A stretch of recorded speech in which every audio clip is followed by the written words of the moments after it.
So, Okay, I believe this is live. It's a big red button in the upper left. Looks live. Okay, excellent. In that case, hello and welcome to today's episode of the NoPody podcast, where we are talking about Webdelics. I'm here today with two of my favorite colleagues, Mike Mumola, Chief Strategy Officer at Webdelics, and Steve Elfrink, Director of Content. My name is Chiara. I will be your hostess. I'm the Director of Operations at Webdelics, as well as the Idea Sorceress and Head Storyteller at NoPody Studios. We'll start with a bit of an intro on Webdelics and these two amazing men, and then we'll get right into questions. So Webdelics is a portfolio company of NoPody Studios. We are a psychedelic education platform working to destigmatize psychedelics through science and stories. We really believe in what we're doing because these medicines are becoming more and more a part of the zeitgeist, so much so that psychedelics are estimated to become an $8 billion industry by 2028.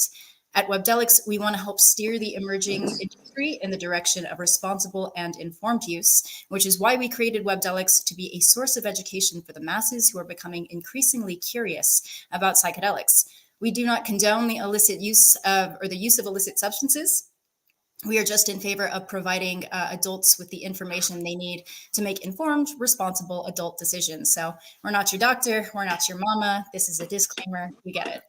Now, Webdelics is pre-seed currently, but we already have a podcast that ranks in the top 10% of podcasts globally, hosted by the amazing Scott Mason. If you go to our website, www.webdelics.com, you will find close to 100 articles about psychedelics, all backed with the latest research. And when I say the latest research, I mean our editor and our writers are reading the studies that come out on a daily basis. So it is truly cutting edge. In the near future, we will be redesigning and relaunching the site, and this new version will include a library of videos from real people sharing their real psychedelic experiences, and that library will be filterable by psychographic and demographic information. If you have a story that you would like to share, whether it is about a good, challenging, or neutral psychedelic experience, we would love to hear it. We partnered with the legendary Dennis McKenna on this initiative. So on the landing page, you'll see an inspiring video from him at the top. Go to webdelics.com/share your psychedelic story. I will drop a link into the comments after the stream in case you're interested. In addition to our writers and our partnerships, we have a truly world-class team. With me today are Mike Mumola, our Chief Strategy Officer, and Steve Elfrink, Director of Content. So Mike is an attorney turned entrepreneur with over 20 years of experience. He is the host of the podcast Mum's Not the Word, which I love. He brings together celebrities, authors, global entrepreneurs, and finance experts to share their insights and success strategies, all while continuously developing his own relationship capital and next level mindset strategies. He's an advocate for mental wellness and explores alternative healing methods such as psychedelics and sacred medicines. Steve Elfrink is a pioneer and luminary in the exploration of psychedelics with over 40 years traversing the edges of consciousness. Steve was the co-founder of the Psychedelic Somatic Institute. He is the founder of Terra, which is a psychedelic somatic/IFS focused therapy organization. He is also the co-founder of the Rogue Valley Psychedelic Society in Southern Oregon, and he is building a psychedelic community to bridge traditional mental health therapeutic models with the powerful transformative effects of psychedelics. Steve has had firsthand experience of the benefits and shortcomings of the current non-directive model used in psychedelic therapy worldwide. He is a fresh voice for that reason to the more harrowing and less discussed challenges that come with psychedelic therapy. So Mike and Steve, thank you so much for being here today. It is a blessing. And let's start with what drew you personally to the world of psychedelics. thank you. Great to be here. Yeah. Steve, would you like to go first or would you like me to go? I'll go. I'm happy to go. So the why question is always it's a big question. And so for me, it was initially when I was 16 and somewhat of a juvenile delinquent, I discovered LSD. And it was more of a recreational phase of my life. And so looking back at it and contemplating this question a little bit, realizing it was just really an effort for me just to keep blasting off and just keep going out.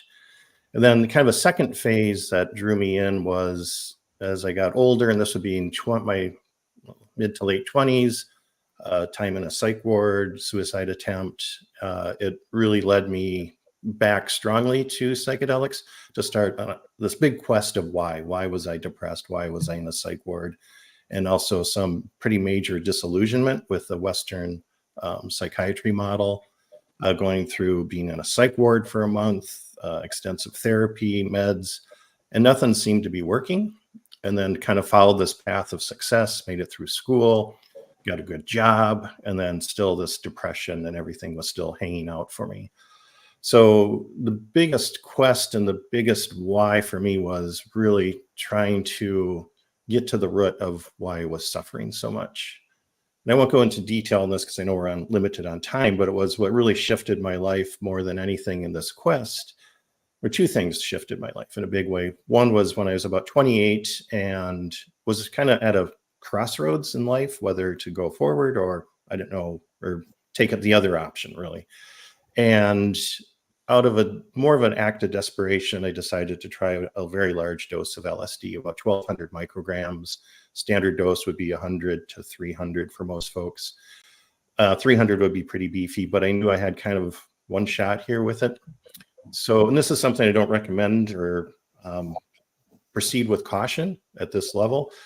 But for me, it was an experience that shifted me out of kind of a nihilistic frame set and not much hope for anything.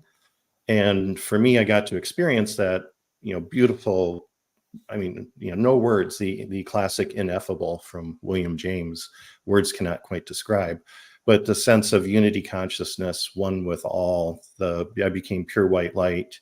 I saw myself as the most beautiful person in the world, but everyone was, actually everyone who ever existed, but everyone was this most beautiful person in the world. We're all this white light, and just had 6-8 hours of laying on the floor, writhing, crying, but crying out of gratitude, grief, but with pure love streaming in and out of my whole body, my whole system. And it forever changed me and set me on a whole different path.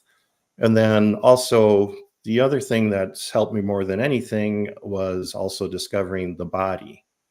And so for me, doing all these different psychedelic experiences, I'd get these incredible insights, downloads, and it could last 6 months. My FDA study in psilocybin lasted about 2 years, but then all this somewhat depression, anxiety, suicidal thoughts, more ideation would come up. And then in this last phase of my own exploration, I've been more focused on body. And for me, there's just always been this continual quest of why. How can I go deeper? How can I clear more out? How can I, be the full person that I know that's in there? So, yeah, and I can honestly say without psychedelics, I wouldn't be here right now. And so that's a huge thing for me. And yeah, I feel some emotion around that.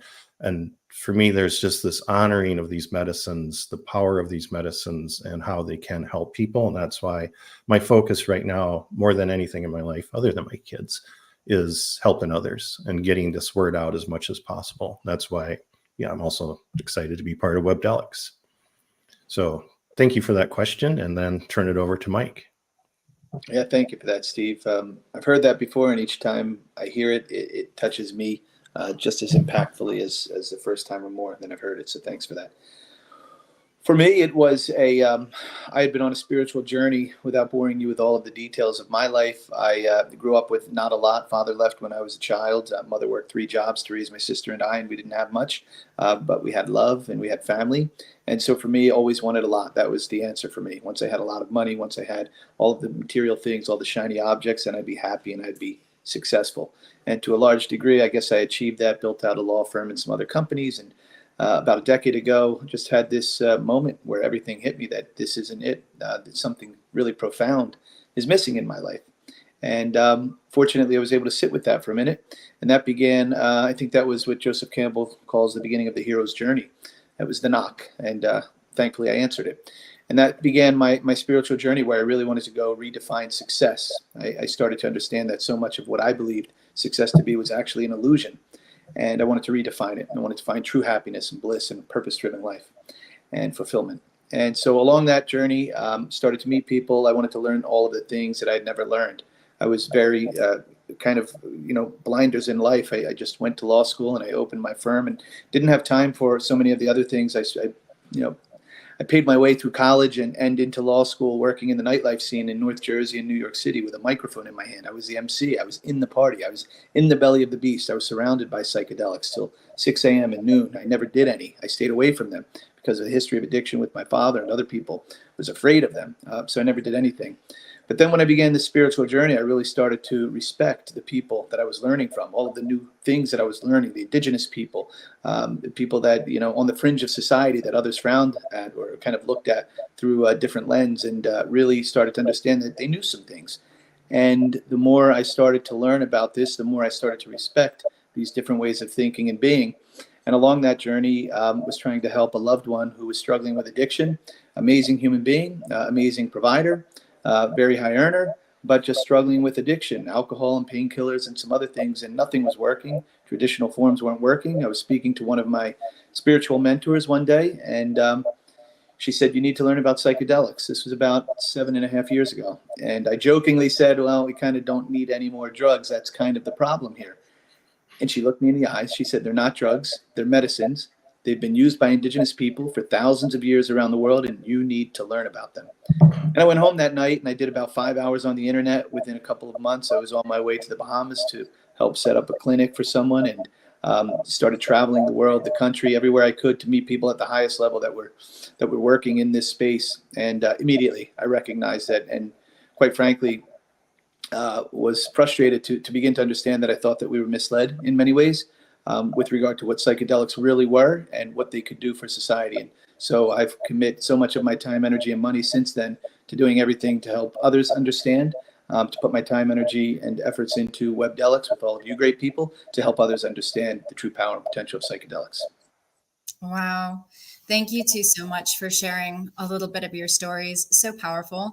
And Mike, you started to touch on something interesting, which is one of the misconceptions around psychedelics, right? This idea that well, why would we use drugs to treat more drugs? Are there any other, maybe one or two misconceptions that people might have if they're new to the space? Yeah, I think that's the primary one, and so many others splinter off of that, right? I was a product of that generation of the commercial. Steve's definitely old enough to remember it, with the egg broken over the skillet. This is your Yes. brain, and then they drop the egg into the frying pan, and it starts to fry. And this is your brain on drugs. Any questions? It was a product of that war on drugs campaign, and it was terrible and it was petrifying. But that misconception, I just got back from a truly remarkable experience last week with some indigenous people, Native Americans and others. And just the notion, the concept alone, the name psychedelics, the word psychedelics is very different than many others around the world refer to these substances and these molecules. They talk about medicine, they talk about molecules, they talk about sacraments and the power that these natural substances have in healing us. So that's the misconception of, just in general what these are, but more importantly, the effect that they can have on people, that they're not quote unquote drugs, right? Drugs, these are medicines. These are substances that have the ability to change us for the better. And I think another big misconception is that they'll have a negative effect on you, right? There's been such promotion and propaganda out there about a bad trip, or you'll go jump off at the top of a building or throw yourself in front of traffic. Obviously, with anything, things can happen with alcohol. But the notion that this is going to happen because you do these things, I think, is a big misconception, and it's quite frankly, in my opinion, it's not accurate. Mm. Yeah, So, definitely. I was going to say, I agree with all that, Mike. And then for me, in pondering this question, I think another misconception is, I think there's a lot of excitement about the psychedelic wave that's coming, a lot of media hype. And for me, one of the misconceptions that is coming out is this kind of one and done, like a single dose of psilocybin and Bob's depression was cured. And there's truth to that. And then there's also another side to this. And for me, within this is also this need of setting expectations.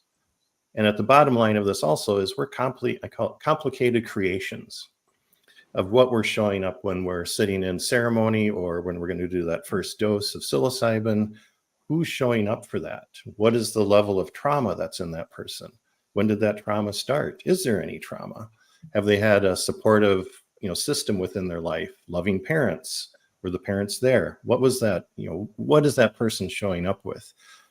And so as far as expectations, and this also falls into this trap where folks who have, and what we're seeing with this wave that's coming into Oregon, where I live, where psilocybin is now legal. I'm a legalized or certified facilitator now, but there's a lot of desperate people that are coming in. These people who have tried everything. And the challenge here is some folks are going to have pretty significant benefit from that first dose.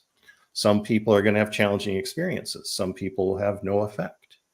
There's non-responders within the psychedelic space. And so, but with that, if someone's coming with these very, very, very high expectations of the single dose is going to cure their life, but then it didn't happen and they flew across this, the country to come to, say, Oregon, and didn't quite get the experience they're expecting, then it falls into this trap that these people live in, as nothing ever works for me. I'm a failure. All the voices and the negative self-talk just gets amplified.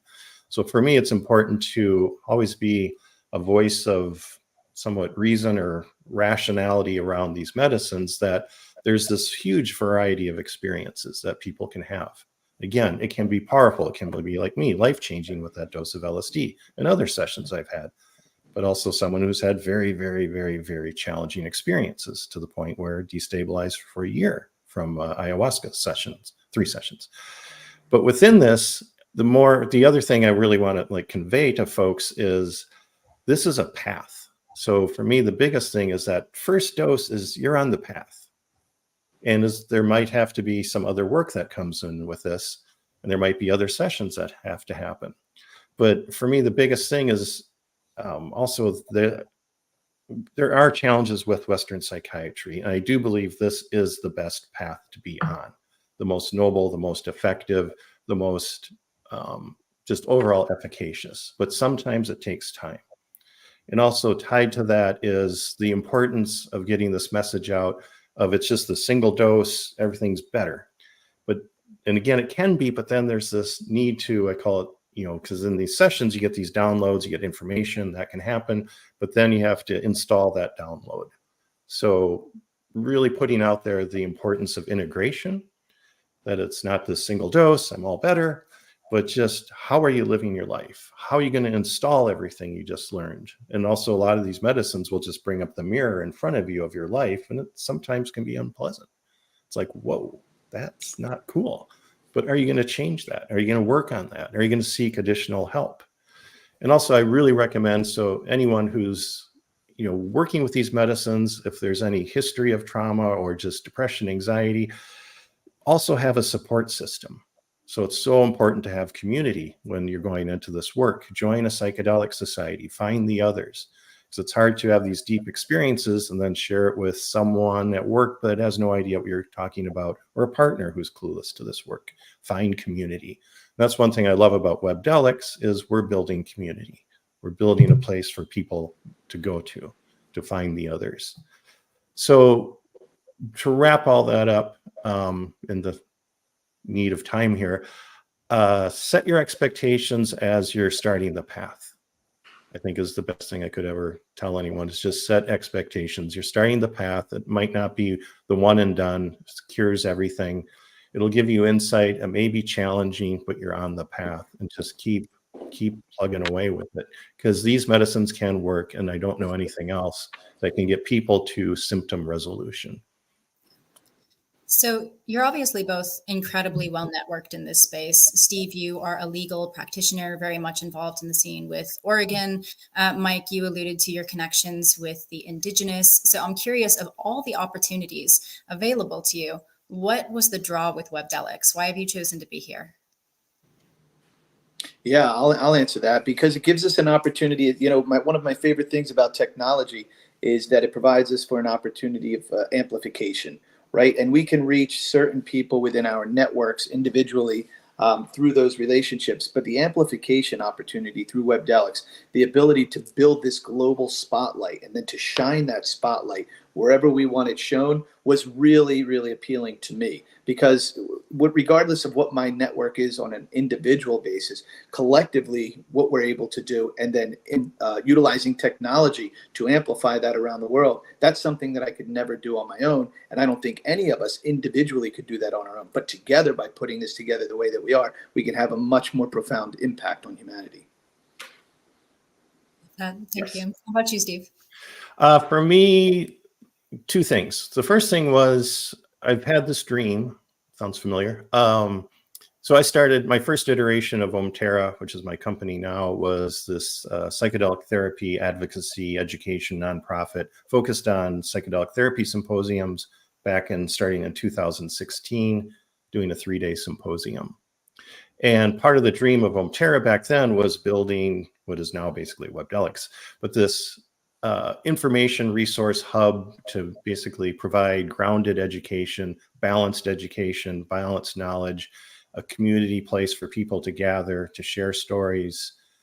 And it was a dream I've always had, but never had the funding, the ability, the bandwidth to do it. So through the grace of whoever's up there, someone named Mike Mumola, inside joke there, reached out to me through a mutual friend, Richie Ogolnik, who I've known for about 25 years. Yes, a big bow to Richie. And Mike presented just the idea of Webdelics. And I'm like, oh my God, this is what I've been trying to do for, our math on that, 8 years. So that was the first draw in. And then for me, the most exciting thing, the coolest thing, the best thing of all this one is, obviously we have this now platform for dissemination, which has always been my goal. But for me, one of the huge attractions that's kept me in with Webdelics is the people. The people I'm sitting here with, another little emotional wave. Just finding people that are aligned, that are open-minded, that are grounded, that are willing to look at both sides of the equation here, because there are some beautiful experiences and there's challenging experiences.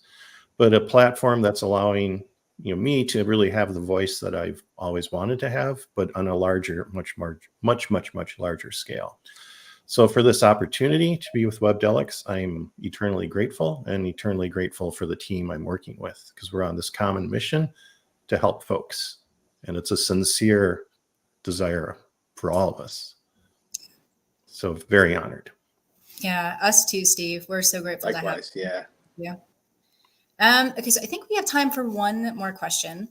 As two veterans in the space, and actually maybe veterans isn't the right word, there's a lot of military veterans in the space too, as two OGs, original gangsters, old guys, if you could offer one piece of advice to someone looking to explore psychedelics, what would you say? Yeah. Steve, do you want to go? Sure.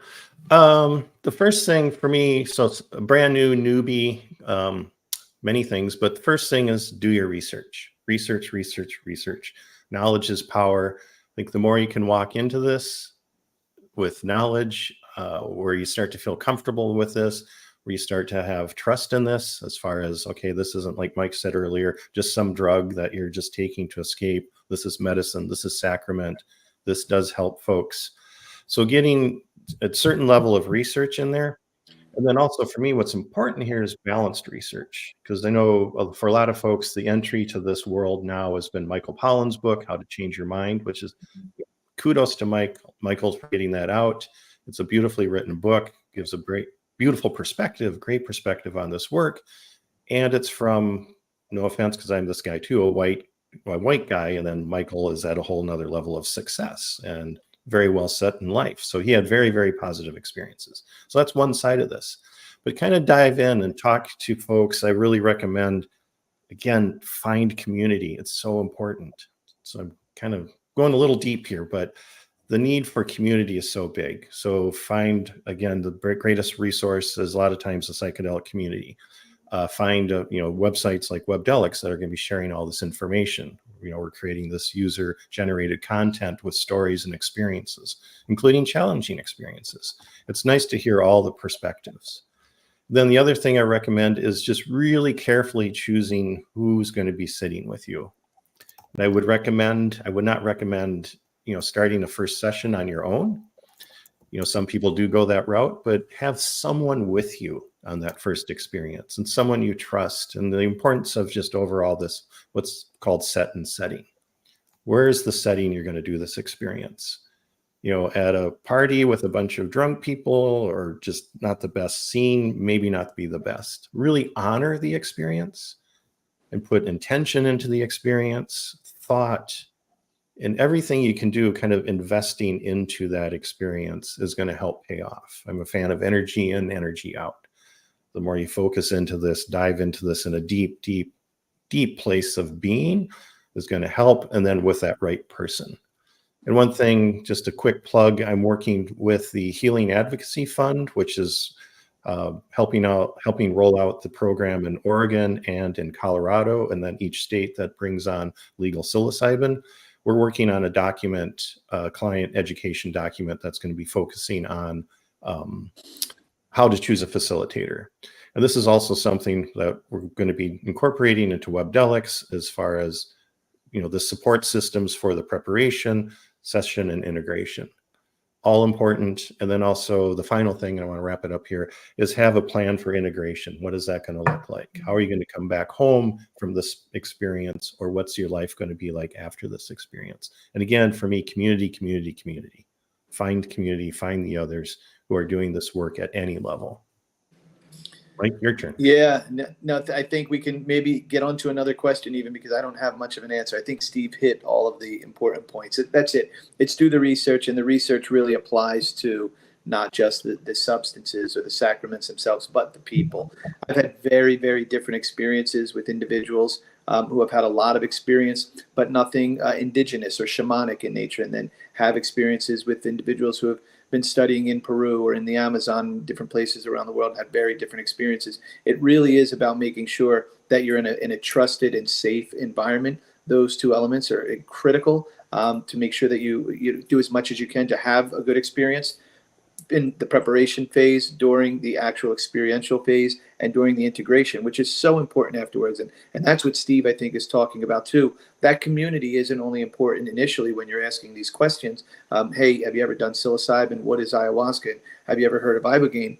That the community is really important there too. And then your facilitator or your shaman or space holder, whoever it may be, becomes obviously very important during the ceremony and afterwards for what's called integration. But the community becomes important, very much so, for integration afterwards, when you start to bring all of these downloads or these insights that you experience during the ceremony into your life, back into the real world, incorporating all of these things to say, holy cow, we can conceive this thing called a computer, or there's a dual helix on the DNA strand, and all of these things. How do we apply this into life in the real world? It's the community around you. It's the people that you're working with, the space holders, the people like Steve that are going to help you see that and identify that and integrate it, and the community that you surround yourself with that are going to help you carry that forward. Amazing. Great stuff, gentlemen. Thank you so much. We're just about out of time, and I know we could talk about this, and we should do future live streams. If any viewers are interested in learning more, check out webdelics.com and Webdelics podcast. Thank you for joining us on the NoPody podcast today. And if you were following the journey at NoPody Studios, thank you for joining us on the adventure, emphasis on venture of a lifetime. Until next time, stay healthy, safe, and blessed. Thank you. Thanks, everyone. Yeah, thank you, everyone, for your time. Do appreciate it.